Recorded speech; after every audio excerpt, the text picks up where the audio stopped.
She looked stunning in that dress, red, flowing, with just enough shimmer to catch the light. Her hand was tucked into his, her smile flawless, almost fake. And yet, even as she leaned into him, her eyes searched for something. Me. The auditorium lights dimmed, but my world had already gone dark. I should have stopped her. That's what everyone said. Bro, she waited for you to say something. You really let her go like that? Dude, even the way she looked at you while holding his hand, she wanted you to fight. But I didn't. I laughed, out loud, called her insane. You think I'm going to stop you from dating him? I'd asked, leaning back with my usual smirk. Get your head checked. And just like that, the girl who used to sneak me snacks during class, who'd cry on my shoulder when her cat was sick, who once said I was her favorite comfort place, smiled at another guy and walked out of my life. I thought I was being cool, that keeping it light and careless would protect me. But something in her eyes that day, it stuck with me. It wasn't disappointment, it was heartbreak. And it didn't hit me until much later that it wasn't just her heartbreaking, it was mine too. Because the truth is, she never really wanted that guy. She wanted me to stop her. And I didn't. Now I'm stuck with the memory of her waiting for a moment that never came. And the worst part? That night, after the school ceremony, she sent me a voice note. 6 seconds long. I waited, you never came. Then she blocked me. I replayed that message over and over until I memorized the tremble in her voice. I thought it was just high school drama. But I was wrong, because what happened after that night changed everything. People always assumed I was the confident one, the laid-back guy who cracked jokes in class, showed up late but somehow still aced the tests. They thought I didn't care about anything or anyone. But the truth? I cared too much, especially about her. Her name was Arwa. She wasn't just the school beauty, she was the girl, the one every guy tried to impress, the one teachers praised for her intelligence, and the one even mothers loved at first sight. But to me, she wasn't some untouchable goddess. She was the girl who used to tape extra gum under my desk, the girl who once ran halfway across town just to return the hoodie I left behind at her place because she thought I might catch a cold. The girl who called me emotionally constipated and then gave me a notebook labeled "Say It or Die Trying." We'd known each other since the 8th grade. What started as a project partner situation turned into movie nights, late-night walks, shared playlists, and secrets whispered in the dark. But never love. At least, not out loud. We joked about it, teased each other endlessly. Imagine if we actually dated. You wouldn't last a week with me. Yeah? You'd probably cry the first day. But underneath all that sarcasm and banter, something unspoken lived. And maybe that was the problem. We never said the words. Everyone around us could see it. The way she'd always wait for me in the hallway, even if it meant being late for her next class. The way I'd show up at her house with chocolate milk whenever she had her terrible mood swings. The way we never needed plans. We'd just sit in silence, and it felt like everything. Our friends called us the couple who refused to date. Arwa would roll her eyes and say, "We're just friends." And I'd nod like it didn't sting. Maybe I was scared. Maybe I thought if I kept things light, I couldn't lose her. Maybe deep down, I didn't think I deserved someone like her. So when she started hinting about someone else, this guy named Zion, I laughed it off. Good luck with Captain Hair Gel, I'd say. You jealous? She'd tease. But she wasn't joking, and I didn't take her seriously. Then one day, she showed up at school holding Zion's hand. It was the first time I saw her break our rhythm, walk past me without our usual smirk, without a joke, without even a glance. And even then, I didn't say anything. I told myself she was playing some kind of game. I told myself she'd come back. But deep down, A part of me knew I had finally pushed her too far, and I was about to learn that not everything we joke about stays funny forever. The first time I saw them together, really together, was at the school fair. Zayan had his arm slung lazily over Arwa's shoulder. She was laughing, tossing popcorn into his mouth, like we used to do. It should have felt like a punch in the gut, but it didn't. It felt like drowning in silence, like being erased from your own story. She saw me across the crowd, just for a second, and I swear, her smile faltered, just a flicker, like something inside her cracked and quickly glued itself back. I looked away first. Maybe if I had held her gaze a little longer, things would have gone differently. Later that day, as I was grabbing a soda near the food stalls, I heard her laugh again, closer this time. I turned the corner, and there she was, sitting with Zayan on one of those folding benches under a fake cherry blossom tree. She had on my hoodie, the gray one she'd accidentally kept after a movie night months ago. It was faded now, worn thin at the sleeves, but unmistakably mine. And she was wearing it while sitting with him. That did something to me. I didn't even know I was walking until I was standing in front of them. Zion looked up with that smug little smirk, like he knew exactly what this moment was. "Yo, Adil," he said, grinning. "Nice hoodie? Recognize it?" Arwa froze. Her hands gripped the sleeves tightly, pulling them over her fingers like she suddenly felt cold. "Didn't know we were doing a donation drive," I said coolly, eyes locked on her. She opened her mouth, closed it. Zion laughed. "She said it was comfy. Guess it's hers now." I didn't respond. I turned to Arwa. "You didn't return it because you still wanted to feel close to me, didn't you?" Her eyes widened. A tiny gasp escaped her lips. Zion scoffed. "Bro, she's with me now." But Arwa, she didn't say a word. And that silence? That was the moment I realized. This wasn't a real relationship. It was a test. She wanted to see if I'd finally speak up. Finally, tell her what I'd buried for years. But I failed. Again. "Keep the hoodie," I said with a shrug. "Might help when you realize you're with the wrong guy." Then I walked away. But that night, I got a message from her. "Arwa, why do you always say things too late?" Just one line. But it hit harder than any confession. I stared at my screen for an hour, trying to figure out what to say. By the time I replied, she had deleted the message. And the next day, she posted a photo with Zayan, captioned, "Sometimes you have to stop waiting and start choosing." But her eyes in that picture? They weren't smiling. They were screaming. I told myself to let it go. She made her choice. She picked him. Case closed.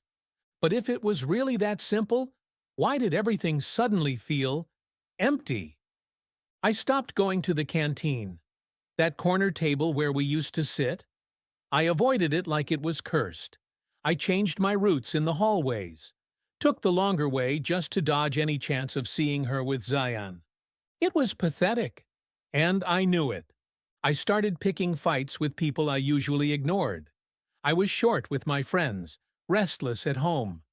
My mom asked if I was okay. I told her I was just tired. But really, I was haunted. Everywhere I looked, she was there. That little laugh echoing in my ears. The way she used to shove me playfully and say, "Grow up, idiot." The way she'd sneak fries off my plate without asking. And that one moment, her voice, raw and quiet in my head again. "You never came." I kept seeing that message on my phone. "Why do you always say things too late?" It burned. Because it was true. I always thought there'd be time, that we'd circle back to each other eventually. But what if there wasn't? What if Zayan wasn't just a decoy? What if she was actually falling for him now? That thought wrecked me. One night, I sat outside my house, hoodie pulled over my head, headphones in, playing our old playlist. Every song reminded me of her. Every lyric hit like a punch. I scrolled through her Instagram again. That photo with Zion, he was smiling like he'd won. And her? Her smile didn't quite reach her eyes. I tapped on the photo, zoomed in. She was still wearing that silver bracelet I gave her last year, on a random Tuesday. No special reason, just because I saw it and thought of her. She wore it every day after that, even now. I closed the app. Was I imagining all this? Was I looking for signs that weren't there? Maybe she really liked him. Maybe she was happy. But then, why did it feel like she was waiting? That weekend, I saw them at the library. I was walking past the glass window when I caught them at one of the back tables. Zion had his phone out, showing her something funny. She smiled, nodded. But then, she glanced up, instinctively, like she sensed me nearby. Our eyes met. For just 2 seconds.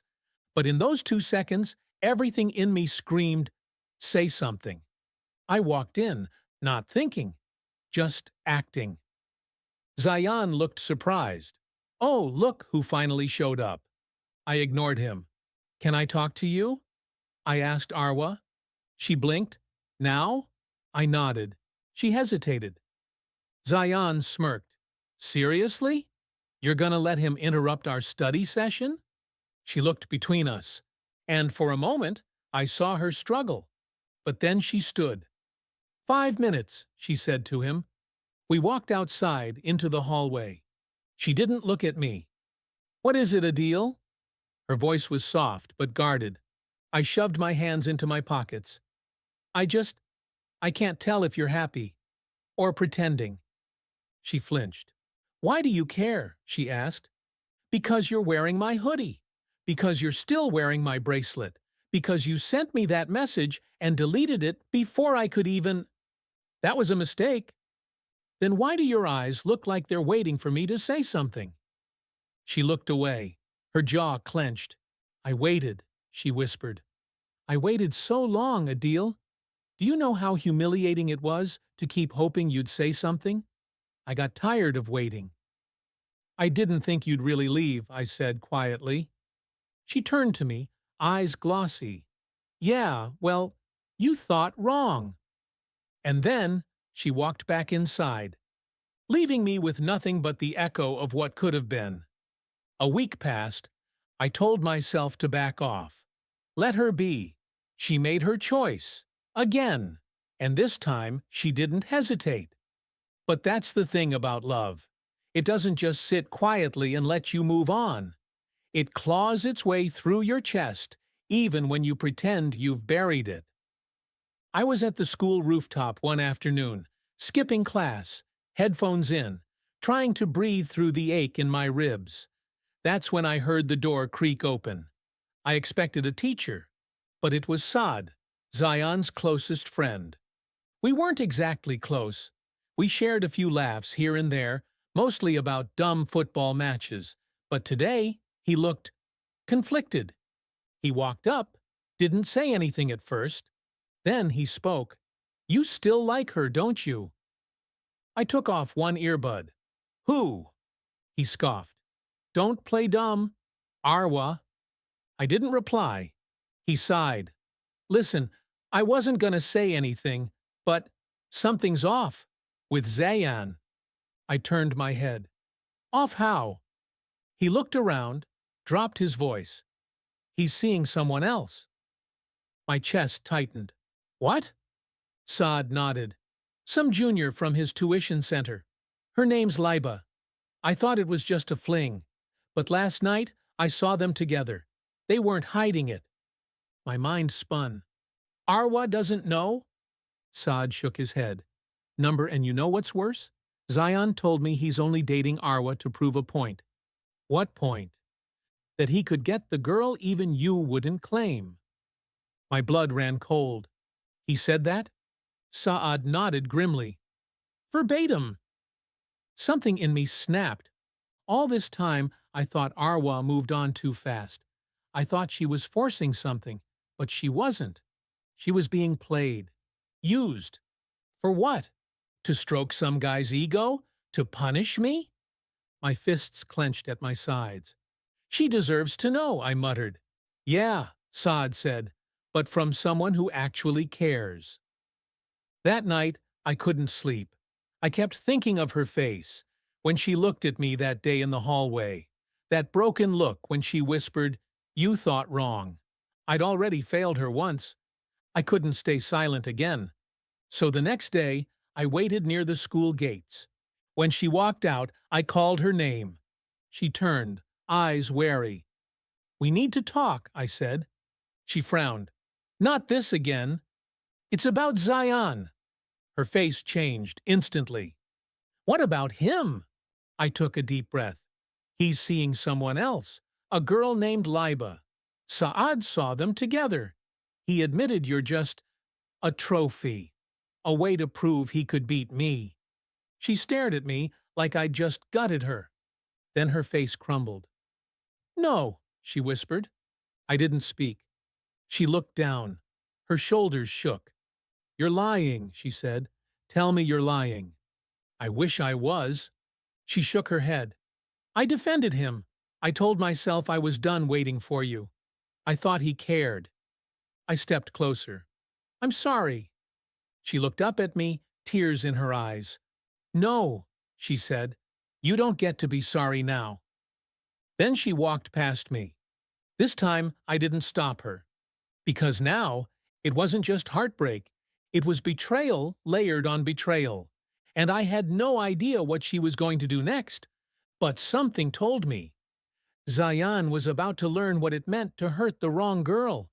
I didn't see her for 2 days after I told her the truth. No updates, no messages, no drama online. Just complete silence. And in that silence, the tension built like a ticking bomb. Then came the school debate competition.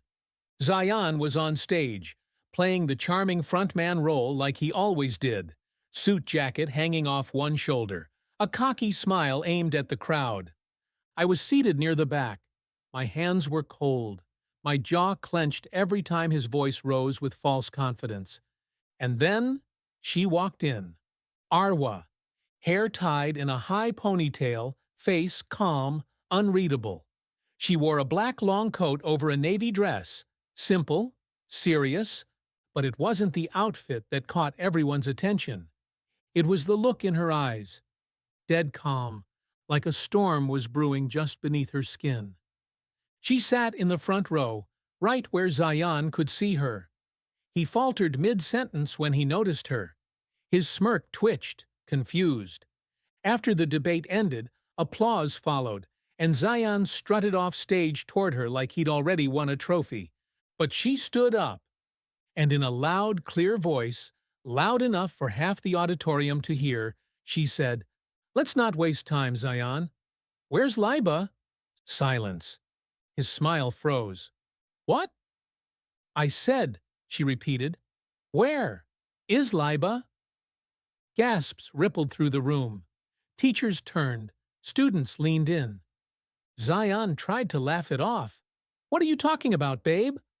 "Don't call me that," she said sharply. Then she turned to the audience, raising her phone. "Everyone, this is Zion's real talent. Cheating and lying.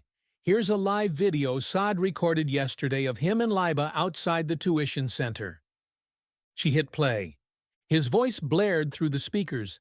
"She's just a placeholder. A deal never manned up, so I did. Simple." The crowd erupted. Some people laughed. Others gasped. Zion lunged forward. "You're crazy! Give me that!" She stepped back. "Don't touch me. You're making a scene." "That's the point," she snapped. "You used me to get back at someone who never even played the game." And then she turned to me, eyes locking onto mine in the crowd. "I waited for you, Adil. I really did. But maybe I shouldn't have waited at all." My breath caught, because in her eyes I saw everything I never said reflected back. Pain, hope, anger, love. Zion stood frozen, humiliated. The teachers pulled him aside. The principal whispered something serious in his ear. But none of it mattered anymore. The war was over, and Arwa? She didn't need saving. She did the saving herself. As she walked past me, she stopped, just for a second, and said quietly, "You still think I need my head checked?" I swallowed hard. "No," I whispered. "I think I need mine checked, for letting you go." She gave me a small, almost sad smile, and walked away again, but this time, I wasn't going to let her go so easily. After that day, everything shifted. Zion didn't come back to school for a week. Rumor was, his parents had been called in. There was talk of suspension, maybe even expulsion from extracurriculars. His golden boy image shattered. But Arwa? She didn't gloat. She didn't post some "I told you so" story or throw shade online. She just moved on, quietly, powerfully, like a queen who no longer needed a crown to remind people who she was. And me? I kept playing that moment over and over. The way she turned to me in front of everyone, called out her own pain, didn't flinch when the room stared. I was proud of her, and I hated myself for not standing beside her sooner. We didn't talk for days after the showdown. I saw her in class, sometimes by the window in the library, but she avoided eye contact. I didn't blame her. She had every reason not to trust me. Until one afternoon, I was walking past the old basketball court when I saw her sitting on the bleachers alone. Hoodie pulled up, eyes half closed against the sun. I hesitated, then walked over. "Hey." She didn't look up. "Hey. I brought fries." I held out a paper bag. "You used to steal mine, remember?" That earned a tiny smile.